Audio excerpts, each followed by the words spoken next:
Everybody, thanks for popping in. The NBA playoffs commence in just a matter of minutes. And where do you find an NBA champion? Perhaps top 10 in defensive efficiency. We haven't had an NBA champion outside of the top 10 since the '01 Lakers. And peeling the onion, it's interesting to take a look at the teams that had the biggest improvements year on year, last year versus this year, in defensive rating. Atop the list would be the Lakers. Philadelphia, who finished third overall in defensive efficiency. Portland, Houston, Toronto, all top 10, 8th, 6th, 5th respectively. And then Denver, who came within a hair of making the playoffs.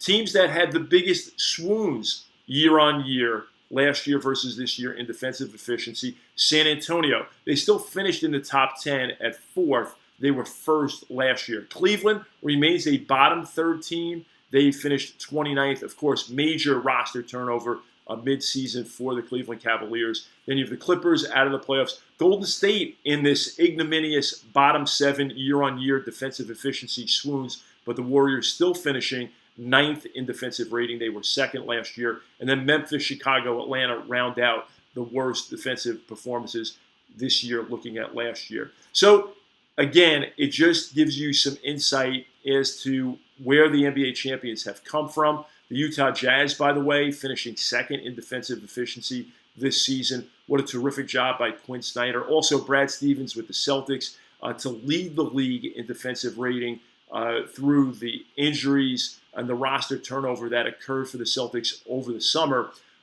Really amazing feats. So can these teams flip the switch? Who will rise to the occasion? It'll be terrific to see how this plays out.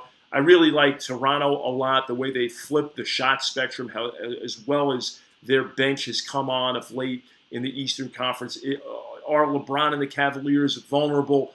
Certainly it looks on paper like they are. And in the West, you got to love the Houston Rockets being in the top 10 in defensive rating.